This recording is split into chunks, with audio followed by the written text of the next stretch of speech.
So now we move back to questions. Councillor Fairbrother.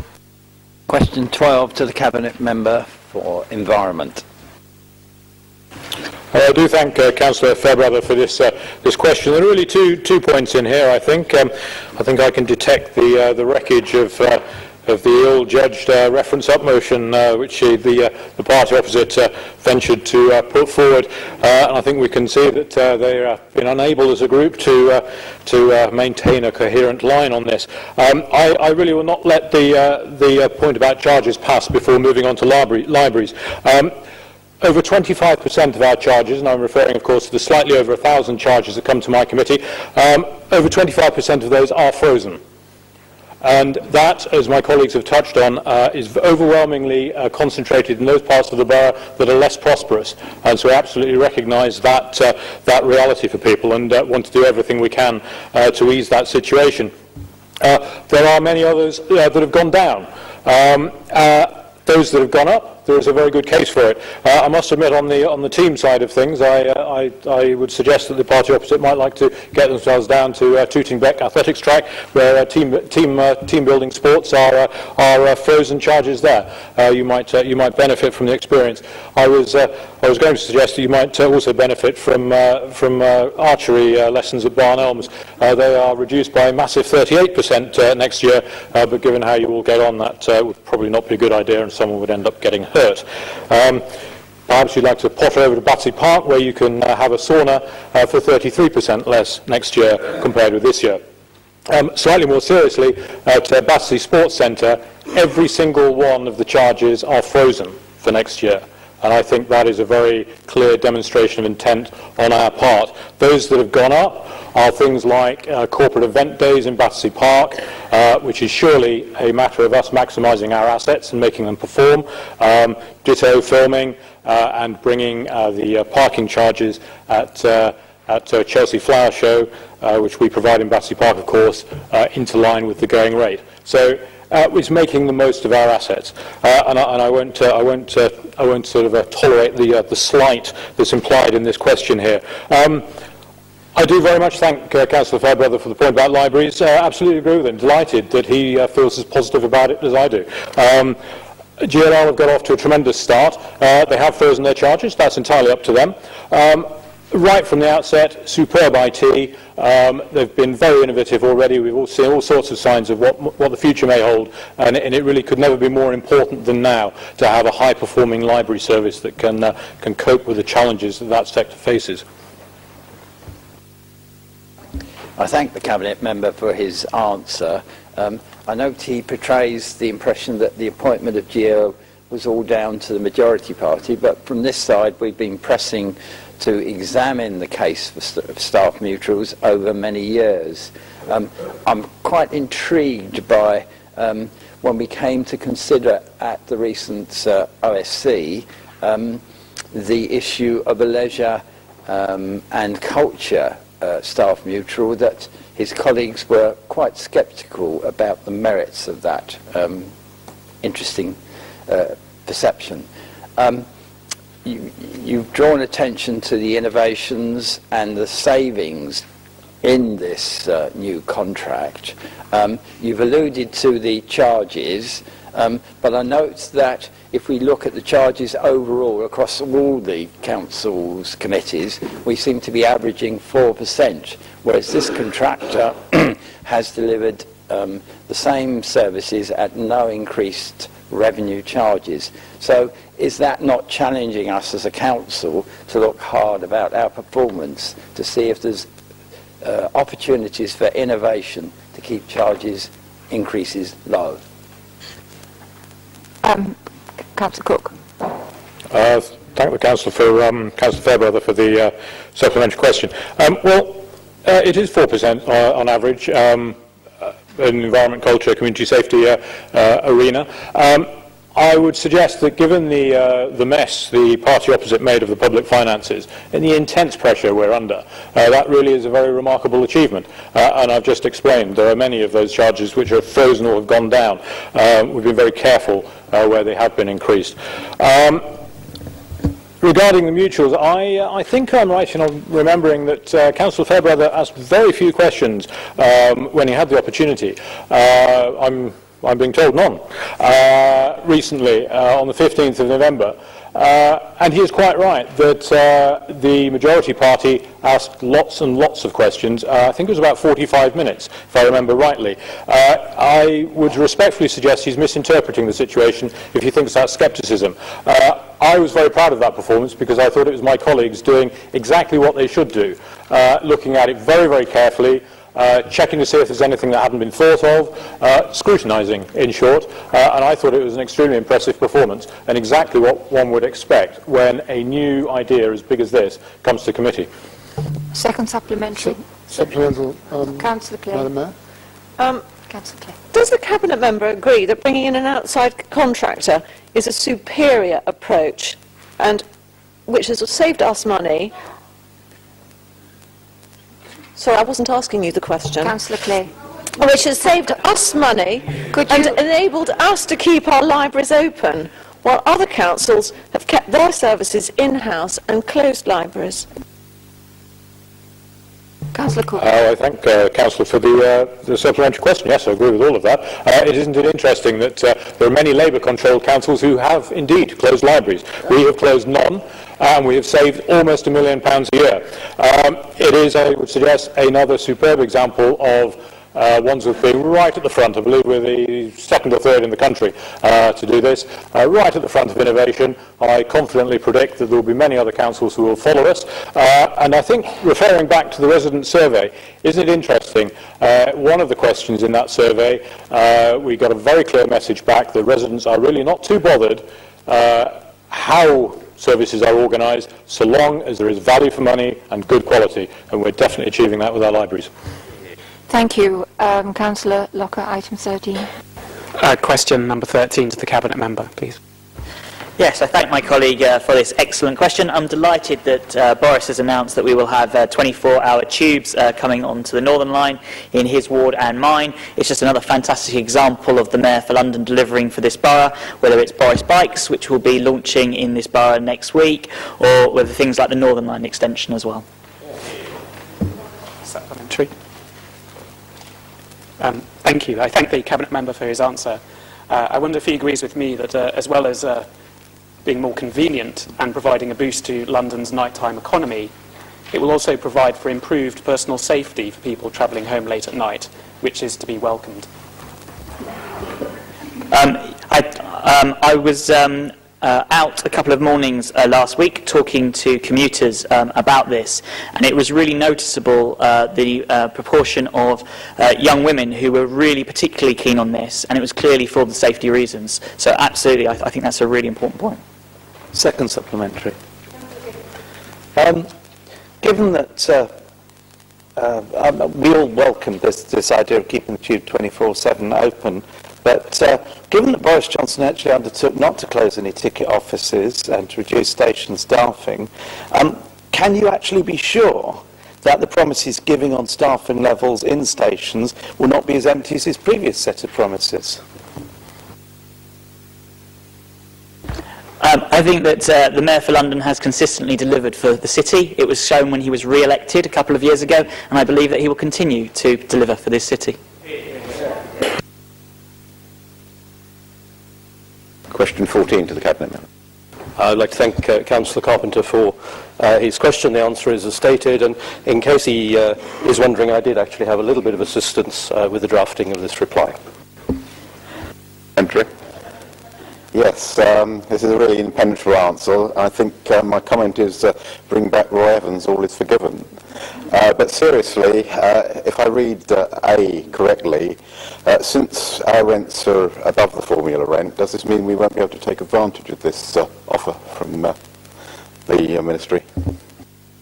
No, Madam Mayor, my understanding is that the answer is as stated, and if we do need to use the HRA reserves to do that, we will do so. At the moment, as I'm sure the Council is aware, we have not made many discretionary housing payments because we are actually engaging with people who are affected by the benefit reform and encouraging them into work and to downsize in property. That will continue. I suspect that as the year progresses, more people will actually be in receipt of discretionary housing payment than there are at the moment.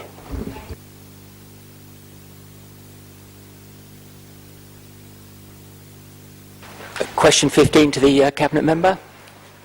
I thank the Councillor for his question. As you can see from the answer set out, the last time the Council tried to deal with the Co-op Bank, it was anything but ethical. No, I'm just glad I don't bank with the...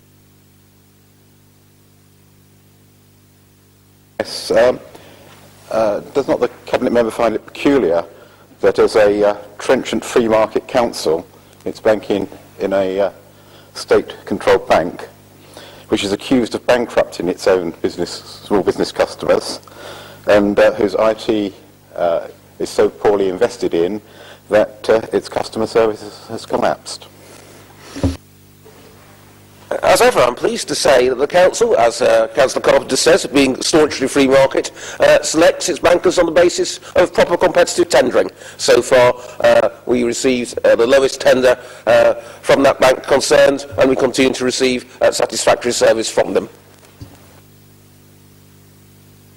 Yeah, question 16 to the Cabinet Member.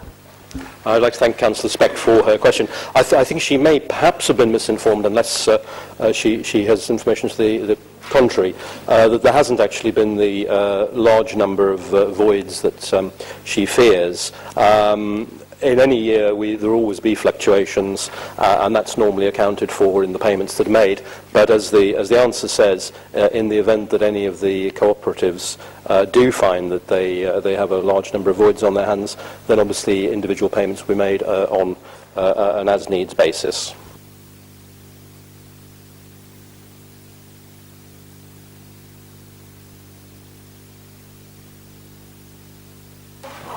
Question 17 of the Cabinet Member. Yes, I am aware of the campaign. How credible does the Cabinet Member believe the Tooting MP's attempt to be champion of business to be, when we all know that several years ago he and his government voted to close down several post offices in Wandsworth? Unfortunately, the hypocrisy of the member for Tooting is truly frightening, quite frankly. And it's not just on post offices, it's on pubs. There's lots of legislation which has damaged pubs while he was a minister, and it just continues, unfortunately. Thank you, Madam Mayor. I'm pleased to see that Councillor Hart has brought this question and got behind this campaign. I didn't see him at any of the monthly campaign meetings at the Wheatsheaf, which I attended, nor any of the other Conservative councillors for that ward, but I'm sure that they were right behind us. And Sadiq, who was also part of that campaign. I was reasonably pleased with the outcome that we achieved at the last Strategic Planning and Transport meeting. As Councillor King will recall, I was slightly disappointed that the committee wasn't happy to go faster. The Wheatsheaf is under threat, continues to be under threat, as long as there is no protection to prevent the owners from selling it on or developing it themselves. Based on that, will he do his very best to expedite the investigation and consultation on the Article 4 direction? This council is extremely well run, as has been clearly shown by the residents' survey, and one of the reasons for that is because we can take a very considered view about policy to make sure we get them right and do what's in the interests of this borough. In terms of pub protection, it would be foolish for us to rush into making rash decisions which would not necessarily be in the interests of this borough. It's important that what we do is take into account all views, look at what other local authorities are doing, look at what's happening in this borough and make a reasoned, considered view do, for the best, which is the best thing for this borough.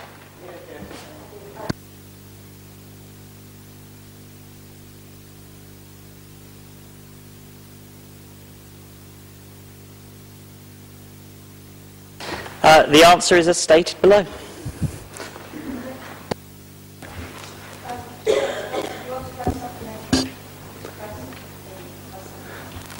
Thank you.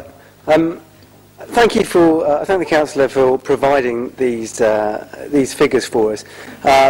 Interesting, in particular, to see that only wards such as Northcote and Nightingale have ever seen over 1,000 potholes filled. And it would seem that some of the Tooting wards haven't seen the same levels of expenditure. Does he have any ideas why residents are so dissatisfied with the state of the roads in Tooting as opposed to other areas of the borough? Is it because his department gets to them last? Point number one, all of our wards are treated equally with regards to officers. The difference, though, on our wards is that on this side, we are hard-working, visiting our roads regularly, reporting any issues that we get with street lights, street trees, and potholes. I was in Tooting on Saturday, and I was disappointed that the fact that there were potholes that hadn't been reported by the local councillors. I reported them have now been fixed.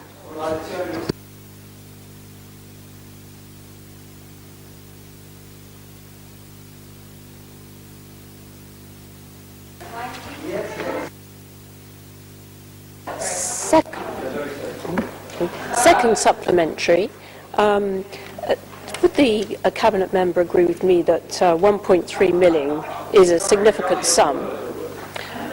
Would the Cabinet member agree with me that 1.3 million is a significant sum, particularly in these constrained times? How has he managed to find those sorts of funds? Could it be because of prudent financing? Councillor Torrington is completely right. The fact is that this council looks after the finances extremely well, and it means that we can invest in things that our residents really care about. This is a very good example. Thank you, Madam Mayor. Question 19 for Cabinet Member for Economic Development. Thank Councillor McNaught-Davis for his question. The answer is written there. I would also add that it is something of a double coup because, of course, Banham's old location, people may not be aware, was literally just over the border in Lambeth. So this marks some excellent new inward investment in Wandsworth and a coup against one of our neighbours. Supplementary, Madam Mayor, please. As I thank the Cabinet Member for his answer, and as I believe that the site that the firm is going to is in Thornset Road, and that was used for a very large and illegal rave this summer, I'm very grateful that Banhams are moving in. Does the Cabinet Member know of any other medium-large businesses planning to move into this area? Well, you would hope that the security on the site is going to be significantly better now that it's Banham's there. Otherwise, it wouldn't perhaps be a great advert for their services. We constantly strive. Obviously, it's difficult to name businesses with whom we're having contact for commercial reasons, and also because very often these things don't work out. I know that from Nine Elms, and members will be aware that Jack Barclays is one of those who's also remaining in the borough, although it may be one of those businesses that many colleagues would never have the opportunity to use. But we are constantly advertising ourselves, we're constantly looking out for opportunities, and we're always willing to help any business that wants to locate in the borough to find the right site and to make their move into Wandsworth as successful as possible.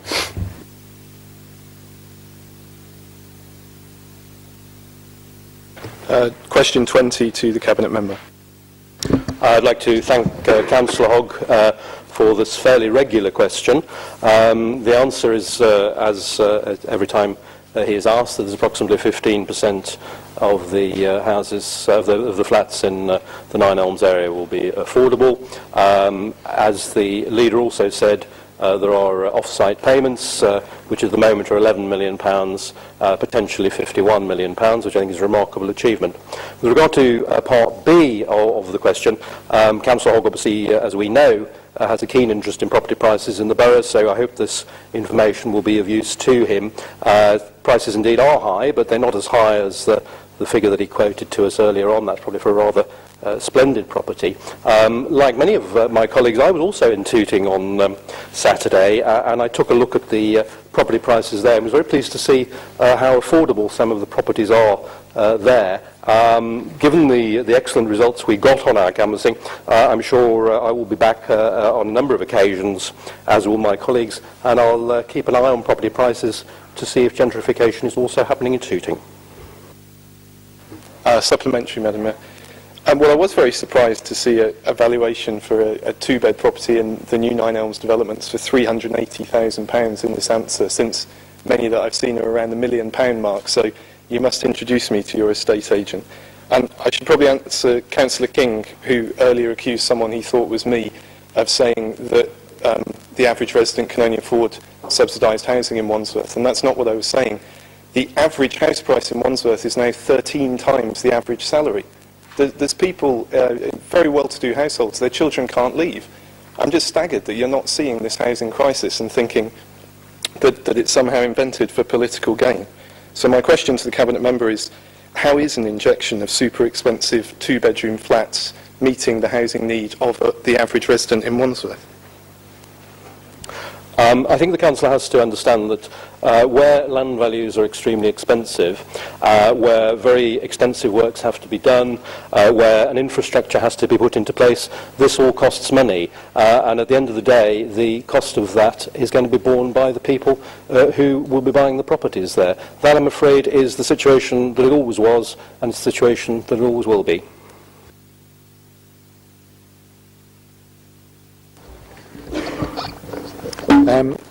Does the Cabinet Member think that Councillor Hogg is being slightly unrealistic, that we're living in a capital city which is possibly the most, the one that's going to expand the most over the next 20, 30, 40, 50 years. And already there's tremendous demand for property in prime central London. If Wandsworth doesn't provide, I know that there's certain other councils that certainly aren't going to provide, and you could start the list with Lambeth. So, you know, isn't he being just a bit over-egging it with his complaints about the price of houses in Wandsworth and the new development in Nine Elms? I'd like to thank Councillor McCausland for his supplementary question. He's exactly right. Wandsworth is a very expensive borough. It's an inner London borough. I think we'll see similar property prices in areas like Bermondsey, which were perhaps never regarded as terribly desirable areas until quite recently, and also the riverside areas of Lambeth. And also, of course, stretching over into the Woolwich area with the Royal Armoury site. These are all highly priced properties because they're all very highly desirable areas, and I think it's actually quite great that we've got a city that so many people want to live in. Right, that concludes questions.